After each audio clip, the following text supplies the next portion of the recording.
Boa noite, meus irmãos. Abram suas Bíblias comigo. Em 2 Timóteo 22.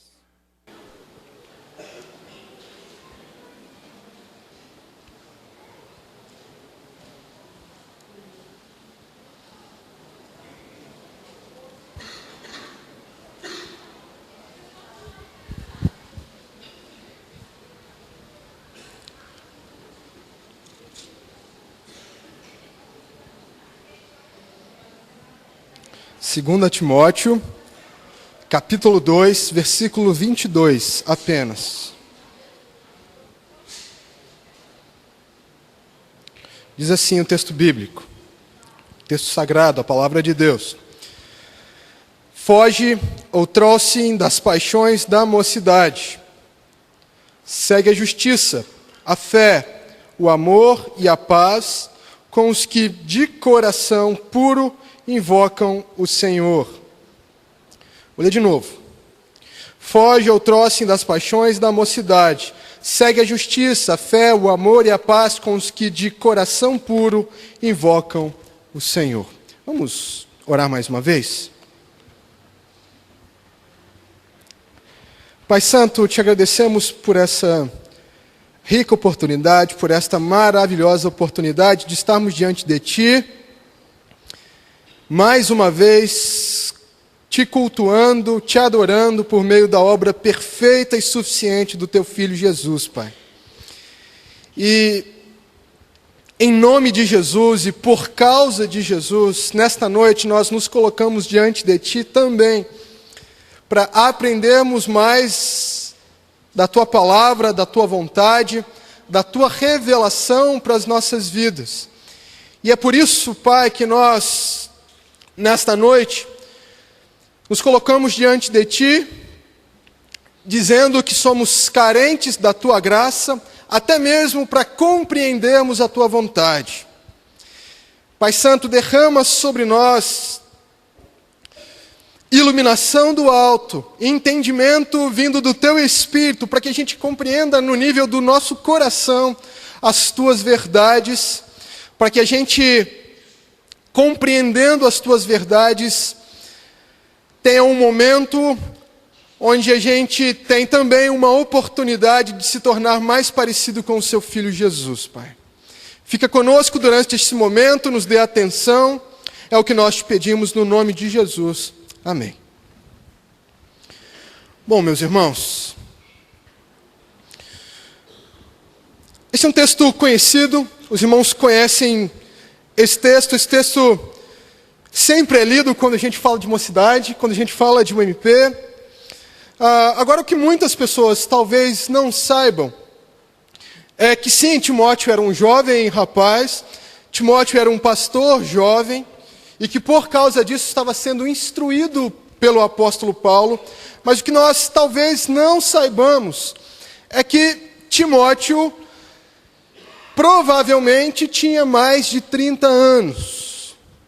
Provavelmente Timóteo era alguém que tinha mais de 30 anos e que mesmo assim era considerado ainda muito jovem para exercer um cargo como o presbiterato ou o ministério pastoral diante de uma igreja. É preciso que a gente entenda que a palavra presbítero na Bíblia, ela é literalmente traduzida por ancião. Imaginem que Timóteo estava na condição de presbítero dos presbíteros, em Éfeso. Imaginem que Timóteo estava numa posição de liderança entre os líderes da igreja que se reuniam em Éfeso. Mas o interessante nesse texto é que o apóstolo Paulo assume a juventude de Timóteo. O apóstolo Paulo assume a mocidade de Timóteo. A revelação do apóstolo Paulo, para nós, ela vem num tom de exortação para alguém que estava iniciando o seu ministério pastoral. O apóstolo Paulo entendia que Timóteo era, sim, jovem, imaturo e inexperiente para assumir uma responsabilidade tão grande. E é nesse sentido, meus irmãos, que o apóstolo Paulo diz para Timóteo: Timóteo, foge sim, foge igualmente das paixões da mocidade. Foge dos desejos que são comuns à juventude. Foge daquilo que tem acometido a todos os jovens da sua idade. Mas o que o apóstolo Paulo quis dizer com paixões da mocidade? O que será que o apóstolo Paulo tinha em mente com a ideia de que Timóteo deveria fugir das paixões da mocidade? Vamos lá, é provável que o apóstolo Paulo, referindo-se às paixões da mocidade, preste atenção, não esteja pensando em imoralidade sexual, ainda que a palavra aqui traduzida por paixões possa provocar essa conotação. Provavelmente também Paulo não tenha em mente os chamados vícios gregos. Imaginem que Éfeso estava, que o apóstolo Paulo, que Timóteo estava em Éfeso. Imaginem que em Éfeso os vícios gregos, como a pederastia, o homossexualismo, a prostituição cultural, tudo isso estava em voga, tudo isso era comum naquela cidade. A idolatria era muito grande, a prostituição cultural também era muito grande. E isso envolvia todo tipo de perversão sexual possível. Mas não, Paulo parece não ter isso também em mente. Podemos dizer também que Paulo não tem em mente algo que de alguma forma possa ser associado à maioria dos maus hábitos geralmente relacionados à juventude do modo geral. Talvez o apóstolo Paulo não tenha em mente aqui algo que pudesse ser comparado a drogas, a algo nesse nível. Mas o que então o apóstolo Paulo tem em mente quando diz a Timóteo: Timóteo, foge das paixões da mocidade? Provavelmente, Paulo tem em mente, preste atenção, os impulsos impetuosos aos quais o excessivo entusiasmo da juventude faz os jovens se inclinarem. Os jovens, por exemplo, em meio às controvérsias, às discussões, se irritam com mais facilidade do que os de mais idade. Se iram mais facilmente, cometem mais equívocos por falta de experiência e até se precipitam com mais ousadia. Meus irmãos, o que Paulo tem em mente aqui é algo relacionado ao orgulho, é algo relacionado ao desejo de ter riquezas, ao desejo de ter poder, algo relacionado aos ciúmes, à autoafirmação, ao espírito inclinado às discussões.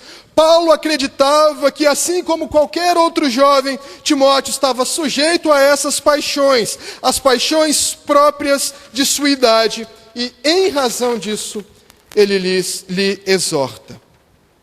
Agora, o que é interessante aqui, no texto que nós lemos, é que Paulo não só apresenta a Timóteo um caminho a não ser trilhado, ou seja, o caminho das paixões da mocidade, como também coloca diante dele um caminho a ser perseguido e almejado, um caminho que o faria vencer os obstáculos da falta de maturidade e de perspicácia cristã.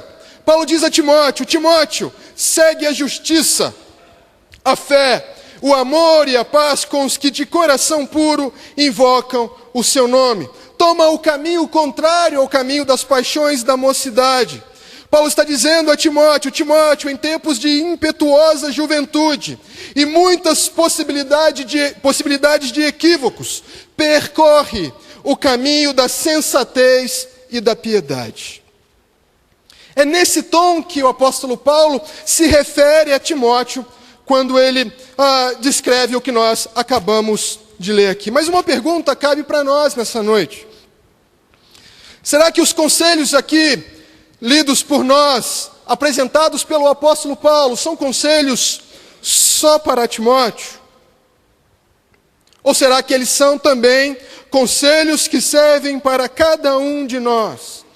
Meus irmãos, nós precisamos dizer que, tendo em vista o fato de que o problema das paixões da mocidade é um problema do jovem cristão em geral, e levando em conta o fato de que a igreja é formada por pessoas que costumeiramente chamam os jovens de irmãos em Cristo, só podemos concluir que o conselho de Paulo tem tudo a ver conosco.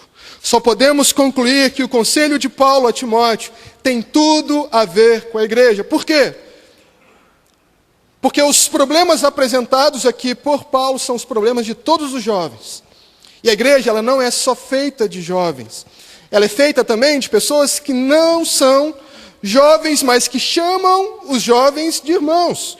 Ou seja, o fato de a igreja ter pessoas que não são jovens traz para essas pessoas responsabilidades que dizem respeito ao fato deles conviverem também com os jovens. Portanto, no texto que nós lemos, com base no texto que nós lemos, nós trabalharemos nessa noite com 3 conselhos para os jovens, mas que também envolvem toda a igreja. Então preste atenção, 3 conselhos para os jovens, mas conselhos que também envolvem toda a igreja. E o conselho número 1, o primeiro conselho de Paulo a Timóteo, com base no texto que nós lemos, é o seguinte: entenda que mais importante do que existir é obedecer. Jovem, entenda que mais importante do que existir é obedecer. E os irmãos, se não têm a memória muito ruim, devem estar se lembrando que eu roubei essa frase do pastor Jader. Mas entenda, melhor do que existir é obedecer. Meus irmãos, neste caminho alternativo das paixões da mocidade, Paulo diz a Timóteo: siga, persiga, se empenhe para trilhar o caminho da justiça. O que Paulo tinha em mente aqui? Certamente Paulo tinha em mente o jeito correto de viver. Quando Paulo traz à tona a ideia da justiça, ele traz a ideia do jeito correto de viver. Paulo não está dizendo aqui que Timóteo deveria perseguir para si uma perfeição moral, porque a perfeição moral é impossível de ser alcançada. Mas ao que tudo indica, Paulo traz consigo a ideia de que Timóteo deveria viver um viver reto, tanto diante de Deus como diante dos homens. Paulo está tentando dizer a Timóteo que é comum aos jovens uma curiosidade em relação ao mundo, que eles deem vazão ao seu ímpeto juvenil e sigam seus corações, mas que essa não deveria ser a realidade dele. Paulo está dizendo a Timóteo: Timóteo, você tem um ministério nas suas mãos, e a despeito de toda a imaturidade juvenil, você deve seguir, você deve trilhar um caminho de justiça, mesmo que para isso você se torne um ponto fora da curva. Agora, meus irmãos, vamos tentar trazer isso para a nossa realidade. Quais são os motivos pelos quais um jovem tem dificuldade de viver uma vida de justiça? Quais são os motivos pelos quais os jovens têm dificuldade de viver uma vida de justiça? Eu coloquei aqui pelo menos 2. Em primeiro lugar, um jovem tem dificuldade de viver uma vida de justiça porque ele entende que a autenticidade é mais importante do que a justiça. Preste atenção, os jovens entendem, alguns deles, muitos deles, que a autenticidade é mais importante do que a justiça. Alguns jovens têm a falsa sensação de que na igreja todos são manipulados. Alguns jovens entendem que a igreja é um lugar que cerceia toda a liberdade de expressão e de agir. Alguns jovens entendem que a igreja é um lugar onde nenhuma pessoa poderá ser ela mesma. Na verdade, na visão desses jovens, a igreja é um lugar cheio de hipócritas. Homens que, contra a sua vontade, só obedecem regras de seus superiores. Não é assim que alguns jovens enxergam a igreja? Agora me diga, qual é o problema com esta visão? O problema com essa visão está na definição de autenticidade e hipocrisia. Para alguns jovens, a autenticidade existe quando alguém é livre para agir conforme bem entende. Para alguns jovens, a hipocrisia acontece quando alguém age de maneira contrária àquilo que quer fazer. Mas e viver fora de conformidade com o que se crê? Não é também hipocrisia? Preste atenção. Jovens, entendam. E viver fora de conformidade com o que se crê também não é hipocrisia? Jovens, ouçam. Viver em conformidade com o que eu creio, apesar do que eu sinto, não é hipocrisia. É integridade. É integridade. E o que vale mais? A autogratificação ou a integridade? Em segundo lugar, alguns jovens não querem viver uma vida de justiça porque entendem que a aceitação é mais importante do que a justiça. Alguns jovens entendem que a aceitação é mais importante do que a justiça. Alguns, no anseio de serem aceitos pelos outros, por causa do medo de não serem legais, acabam negociando muitos dos preceitos envolvidos numa vida justa, numa vida de justiça. J.C. Ryle diz o seguinte: são poucos os jovens que pensam por si mesmos. Preste atenção, são poucos os jovens que pensam por si mesmos. O que os outros pensam está correto, eles também pensam. O que os outros pensam está errado, eles também pensam. Ah, meus irmãos, se a juventude traz consigo características que são autodestrutivas, o temor aos homens, com certeza, é uma delas. O que os meus amigos vão pensar ou dizer a meu respeito? E se eu assumir a postura de um cristão, o que as pessoas vão dizer ao meu respeito? Veja o que Provérbios 29, 25 diz. Quem teme ao homem arma ciladas, mas o que confia no Senhor está seguro. Meus irmãos, eu tenho que dizer que o temor de ser desprezado, escarnecido e ridicularizado impede que muitos jovens caminhem no caminho da justiça e faz com que eles continuem andando na mediocridade espiritual. Jovem, você que me ouve nessa noite, você precisa quebrar essa barreira. Não se envergonhe de querer viver para a glória daquele que é totalmente glorioso, supremamente glorioso. Não se envergonhem daquele que se fez vergonha no seu lugar, para lançar no mar do esquecimento a sua vergonha. Não se envergonhem de querer ir ao céu. Não se envergonhe de querer ir ao céu como alguém que não teme a mais ninguém a não ser a Deus. E entende que viver, que obedecer é melhor do que viver, que obedecer é melhor do que existir. Aprenda a dizer não. Jovem, você que me ouve nessa noite, para que você siga o caminho da justiça, você precisa aprender a dizer não. Meus irmãos, jovens e não tão jovens assim, o cristianismo, ele é para perdedores. Precisamos entender que aos olhos do mundo somos fracos, somos esquisitos, somos desafinados, fomos chamados para negarmos a nós mesmos, fomos chamados para ser pobres, mendigos de espírito, fomos chamados para chorar, fomos chamados para sermos perseguidos por causa da justiça de Cristo. Jovem, não espere encontrar aqui o aplauso dos homens. Mas não se esqueça que a coroa da vida está preparada para aqueles que são fiéis até a morte. Melhor do que existir é obedecer. Melhor do que existir é obedecer. Então, em primeiro lugar, entenda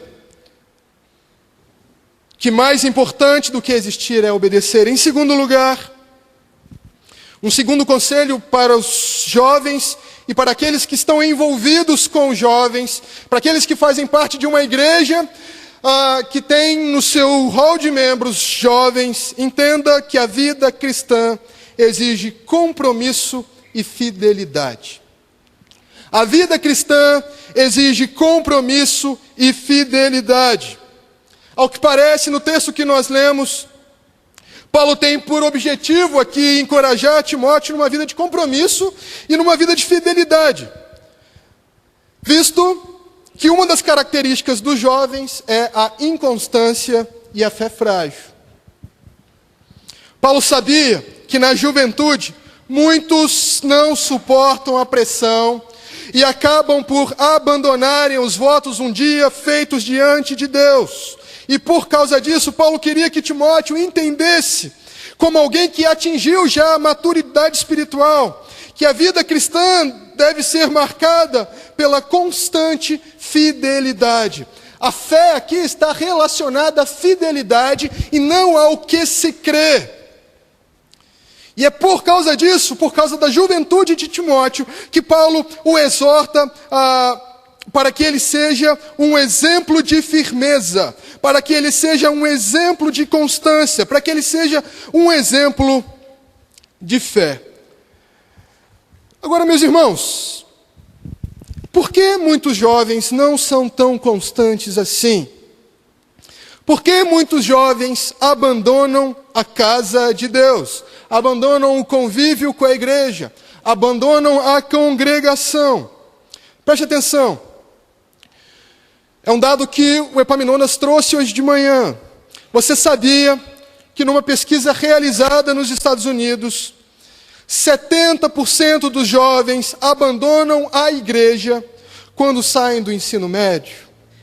70% dos jovens abandonam a igreja quando saem do ensino médio. Mas por que isso acontece?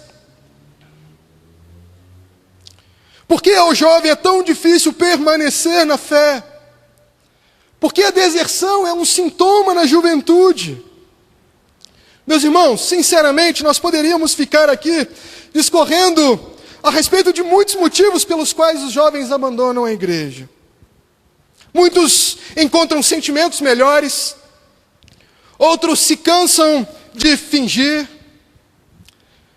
Mas o fato é que muito dessa discussão seria para nós inútil. Porque ao invés de discutirmos por que os jovens saem da igreja, nós deveríamos conversar, discutir sobre o que os mantém na igreja. Você concorda comigo? Seria-nos muito mais proveitoso conversar a respeito do que produz nos nossos jovens uma fé firme e constante. Pensando nisso, preste atenção em algumas coisas que eu coloquei aqui. Na verdade, eu tirei isso de um blog relacionado a ministérios com jovens nas igrejas. E o primeiro motivo relacionado pelo qual um jovem permanece na igreja, não abandona a fé, é este. Ele permanece na fé, ele permanece na igreja se ele for realmente convertido. Preste atenção, ele permanece na igreja, ele permanece na fé, se ele for realmente convertido. O que diz a Escritura? Portanto, se alguém está em Cristo, é nova criação. As coisas velhas já passaram, e eis que surgiram coisas novas. Eu não sei se você consegue perceber neste texto, mas não há aqui espaço para movimentação. Não há neste versículo espaço para cristãos nominais. Será que há espaço aqui, por exemplo, para afirmações do tipo: sim, ele pode ter feito isso, mas ele é uma pessoa boa, ele tem um bom coração. Irmãos, o testemunho das Escrituras relacionado à conversão é firme. Precisamos voltar a entender a salvação como ela realmente é. Um milagre de Deus através do agir do Espírito Santo. Nossos jovens permanecerão na igreja se eles forem de fato convertidos. Portanto, irmãos que não são tão jovens assim, pais de jovens que se assentam nesses bancos aqui nesta noite, precisamos parar de falar de crianças boas. Não nos contentemos com a frequência de nossos filhos nos grupos jovens e de adolescentes. Não nos contentemos com a frequência dos nossos filhos nos acampamentos divertidos que os ministérios de jovens promovem por aí. Precisamos dobrar os nossos joelhos e orar para Deus por meio da obra regeneradora do Espírito, para que Deus salve de fato os nossos filhos, para que Deus dê a eles regeneração, um novo coração, uma nova vida. Quando isso acontecer na vida deles, quando as coisas antigas ficarem para trás, surgirão também coisas novas. E então, meus irmãos, não haverá mais dúvidas. Não se tratará mais de um grupo de cristãos nominais. E então nossos filhos, porque são novas criaturas, não só permanecerão na igreja para serem discipulados, como também serão os líderes da nossa igreja no futuro. Serão os convertidos que continuarão a servir e a amar Jesus. Um jovem permanece na igreja, em primeiro lugar, porque ele é convertido. Em segundo lugar, um jovem permanece na igreja porque ele foi preparado e não entretido. Um jovem permanece na igreja porque ele foi preparado e não entretido. Abra sua Bíblia comigo em Efésios capítulo 4.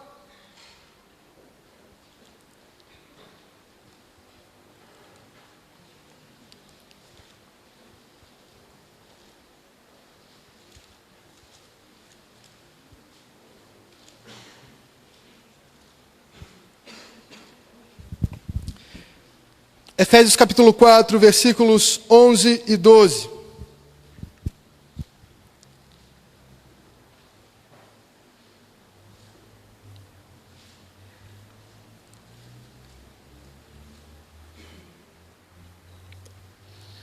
Olha o que o apóstolo Paulo diz aos de Éfeso.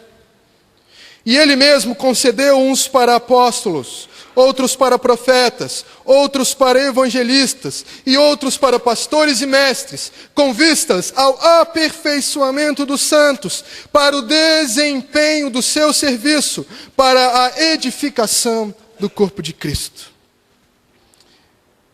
Meus irmãos, líderes são para o aperfeiçoamento do rebanho. Cristo não deu mestres e pastores à igreja para a diversão, para o entretenimento. Ele dá líderes à igreja para que os santos sejam equipados. Se os nossos filhos apenas trocam a balada pela reunião da UPA ou da UMP, dificilmente eles se destacarão como cristãos professos nas universidades, no mercado de trabalho. Dificilmente. Se o que fazemos aqui tem como objetivo apenas livrar o seu filho das más influências ou de um mundo pervertido, ou tem apenas como objetivo promover bons momentos a eles, dificilmente ele será um bom diácono, dificilmente ele será um bom professor de escola dominical daqui a 10 anos.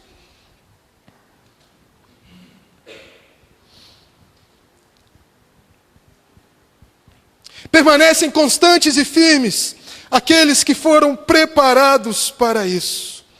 Pais, entendam, o objetivo é que seus filhos aprendam a liderar, a servir e a ensinar, não que eles sejam entretidos. Se você não consegue visualizar com alguma precisão um futuro para o seu filho no serviço do Senhor, preste atenção, alguma coisa pode estar muito errada com a maneira com a qual você prepara o seu filho para o mundo. Jovens permanecem na igreja quando eles são preparados para isso e não entretidos. Em terceiro lugar, jovens permanecem na igreja porque ouviram o evangelho de seus pais. Jovens permanecem na igreja porque ouviram o evangelho de seus pais. Para que seus filhos permaneçam aqui, o nosso ministério com eles precisa ser reforçado 10 vezes mais em casa. 10 vezes mais em casa. Preste atenção nisso aqui. Existe um traço comum que une quase todos os jovens comprometidos com o ministério. Ele é muito claro. Uma casa onde o evangelho não é periférico, mas absolutamente central. Eu não estou falando daqui, da nossa realidade, eu estou falando da realidade no geral. Os jovens que servem, aqueles que são firmes no Senhor, firmes nos seus caminhos, aqueles que avançam no discipulado, são aqueles, impreterivelmente, cujas suas casas não tratam o evangelho como se ele fosse algo periférico, mas tratam o evangelho como se ele fosse algo central, porque de fato ele é real e central. Na verdade, ele é uma lógica que explica toda a realidade. Os jovens que estão servindo, liderando e dirigindo os ministérios em igrejas eram garotos cujos pais os fizeram ir à igreja. São garotos cujos pais puniam e os responsabilizavam quando eles eram rebeldes. São garotos cujos pais liam a Bíblia na mesa em família. São garotos cujos pais eram firmes, apesar de operados pela estrutura da graça, tendo a cruz de Cristo como base para o relacionamento com seus filhos. Meus irmãos, a não ser que os nossos filhos entendam que é necessário nascer de novo, a não ser que eles entendam que é necessário que eles sejam discipulados, e a não ser que eles entendam que é necessário também que eles ouçam do evangelho em casa, eles nunca permanecerão na igreja. Pais, se vocês também não entenderem essas três coisas, dificilmente o filho de vocês também permanecerá na igreja.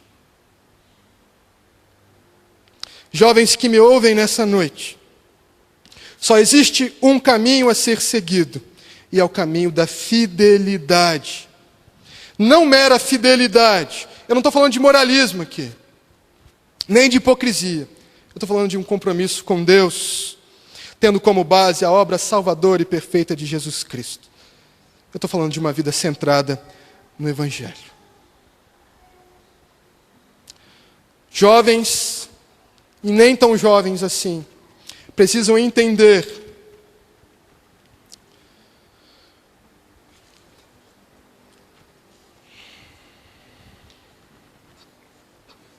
só um minuto aqui, gente. Precisam entender que a vida cristã exige compromisso e fidelidade. Os jovens entendam a parte que lhes cabe. Pais, da mesma forma. Em terceiro e último lugar, para a gente encerrar nessa noite, jovens e não jovens, um terceiro conselho: entendam o que é uma igreja. Entendam o que é uma igreja. O último conselho ainda do apóstolo Paulo a Timóteo, ainda contrário ao caminho das paixões da mocidade, vai na direção de aprender a viver numa comunidade cristã ou numa igreja. Meus irmãos, Paulo sabia que com as dificuldades presentes de Éfeso, imagine que Éfeso era uma igreja complicada. Imagine que em Éfeso surgiram muitos falsos mestres, muitos falsos pregadores do Evangelho. Imaginem que em Éfeso havia muita discussão tola. Imaginem que em Éfeso havia muito campo para que Timóteo se irritasse e até mesmo não entendesse bem o conceito de igreja. A realidade da comunidade que se reúne no nome de Jesus. Então, Timóteo poderia colocar para fora os seus impulsos juvenis. E assim como o pastor dificultar a convivência naquela igreja. Paulo sabia que a igreja, às vezes, não é um lugar tão fácil de pertencer. Paulo sabia que muitas vezes a convivência na igreja é difícil. E é por causa disso que ele diz a Timóteo: Timóteo, segue a paz e o amor com aqueles que de coração puro invocam o nome do Senhor. Timóteo deveria aprender a olhar para a igreja como se ela de fato fosse uma comunidade formada por aqueles que se reúnem no nome de Jesus, por aqueles que se reúnem para invocar o nome do Senhor. Para lidar com as dificuldades no ministério, Timóteo tinha que ser menos individualista e deveria enxergar, então, a igreja como corpo de Cristo, como um todo que se reúne em Cristo, por meio de Cristo, porque foram comprados pelo próprio Cristo. Agora, meus irmãos, entendam o que muitas vezes acontece nos nossos dias, nas nossas igrejas.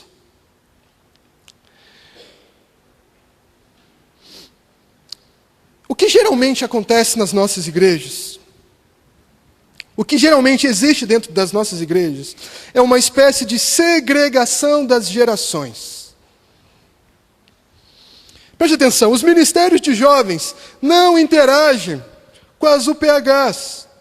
Eu sei que existem exceções. Não interagem, por exemplo, com as SAFs. Nossos jovens e adolescentes não estão muito interessados no que se passa com os mais velhos e idosos, e às vezes até vice-versa. Nós cantamos as músicas que acabam não sendo as músicas da igreja, mas são as músicas dos jovens. Nós até cantamos as músicas que também acabam não sendo as músicas da igreja, mas acabam sendo a música daqueles que não são jovens. Perceba que nas programações nós departamentalizamos as coisas. O que é que nós estamos criando? Que tipo de igreja nós estamos formando? Preste atenção no que Paulo ensinou a Timóteo. Assim como Timóteo precisava entender que a igreja era formada de um grupo de pessoas, de todos os tipos, que se reuniam a partir de um coração puro, com base na obra do Senhor Jesus, para invocar o nome do Senhor. Nós também precisamos entender a igreja da mesma forma. Meus irmãos amados, a igreja é o lugar da família. O mesmo Paulo diz a Timóteo que a igreja é a oikia de Deus, é a família de Deus, é a casa de Deus.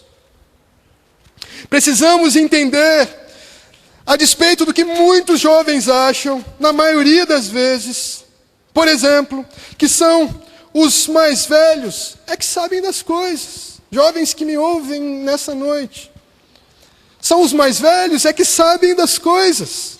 Sim, o nosso lugar, e eu me incluo nisso, é aos pés daqueles que já viveram mais com Deus.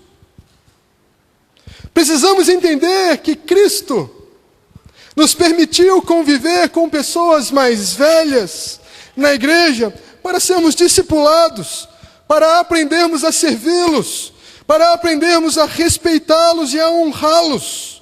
E principalmente, para que Cristo seja formado em nós.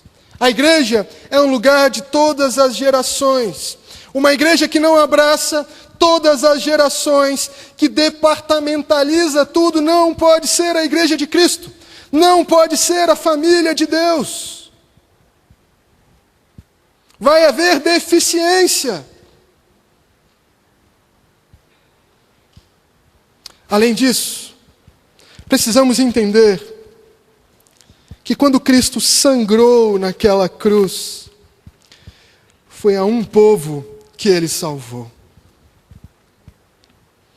E assim como Paulo nos ensina em 1 Coríntios, capítulo 3, Cristo não pode ser dividido.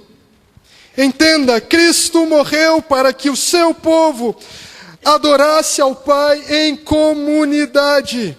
Isto quer dizer que quando Cristo morreu, Ele tensionou salvar jovens, mas não apenas jovens. Idosos, mas não apenas idosos. Adultos, mas não apenas adultos. Enfermos, mas não apenas enfermos. Ele tensionou salvar um povo formado de todas as raças e de todas as idades, para que juntos, a uma só voz, com um só coração, invoquem o nome do Senhor. Jovem que me ouve aqui nesta noite, um conselho para vocês: entendam o significado de igreja. Adolescentes, da mesma maneira, Deus nos chamou para pertencermos a um corpo formado de pessoas de todas as idades, para que o nome dele seja glorificado através de toda a bênção que eles podem ser nas nossas vidas. Amém? Então, para que a gente lembre, jovem, entenda que melhor do que existir é obedecer.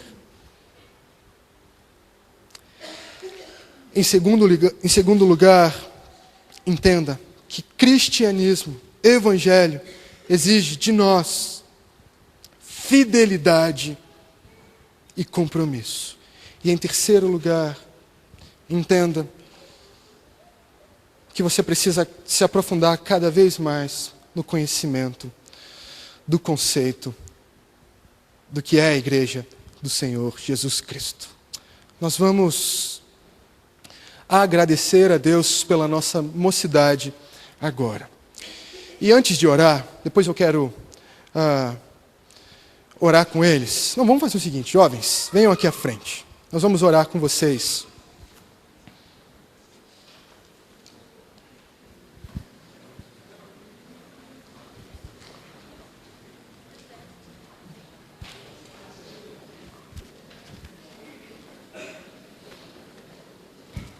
Metade da igreja, né, gente?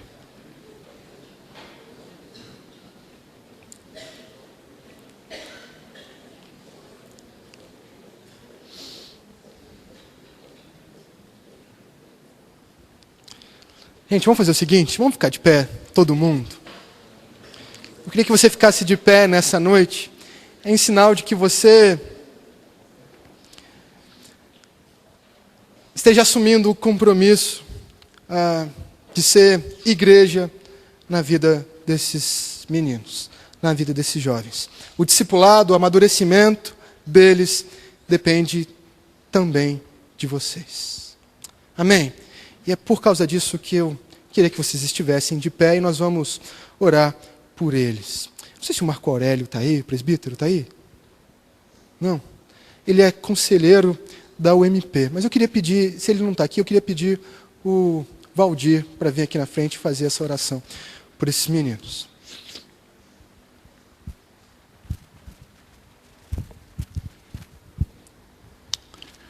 Oremos. Obrigado a Deus pela mensagem dessa noite, porque apesar do pastor Marcelo ter falado de jovens, nós nos enquadramos, Senhor Deus, nessas necessidades que temos, Senhor Deus, de procurar a Ti, de servir a Ti, de nos dedicarmos a Ti, Senhor Deus, e com autenticidade de coração. Em especial, Senhor Deus, nós clamamos pelo sangue de Cristo Jesus, pela juventude, Senhor Deus, da nossa igreja, pela juventude, Senhor Deus, de toda a terra, Senhor Deus. Aqueles que ainda não tiveram um encontro real com Jesus Cristo, que eles possam ter essa oportunidade. E assim, Senhor Deus, habitar os céus. Esses estão aqui, Senhor Deus, especialmente os que são da nossa igreja, visitantes que estão conosco, que o Senhor acompanhe suas vidas. O Senhor conhece, Senhor Deus, os seus anseios, conhece as angústias do coração, o Senhor conhece os sonhos que ainda tem muito pela frente. Abençoa ricamente, Senhor Deus. Nós clamamos em nome de Jesus. Amém, Senhor Deus. Gente, agora com os jovens aqui na frente, nós vamos continuar de pé e nós vamos cantar todos juntos o hino da mocidade presbiteriana. O hino 382. E depois a gente já vem para encerrar e impetrar a bênção.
Presbiteriana, somos testemunhas de Jesus. Temos que dizer ao nosso mundo que a solução está na cruz. Nossas mãos estarão unidas, combatendo a escravidão. E preciosas vidas sem Jesus, sem direção. Não teremos o tentador. Clamemos pelo Cristo libertador. Mocidade presbiteriana, somos testemunhas de Jesus. Temos que dizer ao nosso mundo que a solução está na cruz. Juventude avante, empunhando o pendão real. Com o comandante venceremos todo o mal. Ser testemunha, disse o Senhor. Falemos sempre de Jesus sem temor. Mocidade presbiteriana, somos testemunhas de Jesus.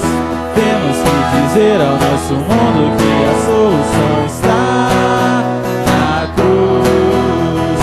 Mocidade presbiteriana, somos testemunhas de Jesus.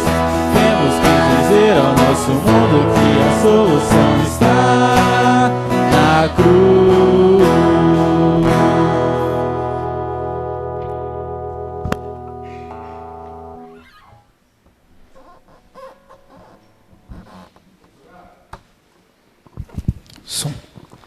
Pai, te agradecemos por essa noite. Te agradecemos pelo privilégio de te cultuarmos, pelo privilégio de ouvirmos da Tua palavra, pelo privilégio de nos enchermos de Ti por meio do Teu Espírito, que nos revela a Tua vontade por meio da comunhão que temos num momento como este, Pai. Te agradecemos, Pai, pelo privilégio de estarmos aqui. Com base nisso, clamamos a Ti para que o Senhor nos leve também em paz para as nossas casas, que o Senhor nos dê uma semana na Tua presença, que o Senhor nos ensine a cada momento a Te glorificar e que o Senhor nos traga domingo que vem, aqui outra vez, com o mesmo ímpeto, com a mesma vontade, com o mesmo desejo de Te servir e de Te glorificar, Pai. E que a graça do nosso Senhor Jesus Cristo, o amor do nosso Deus, o Pai, e a comunhão do Espírito Santo estejam conosco, estejam com todos os jovens presbiterianos espalhados por este Brasil. Amém.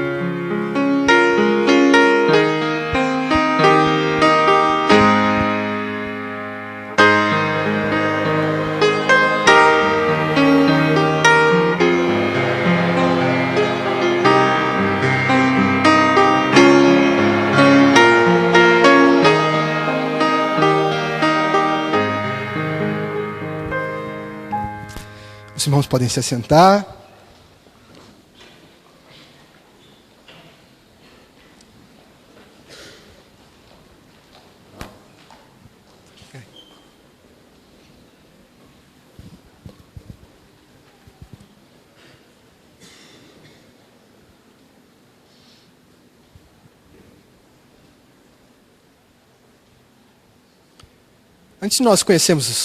Antes de nós irmos para os avisos, nós precisamos conhecer os nossos visitantes. Existe alguém que nos visita hoje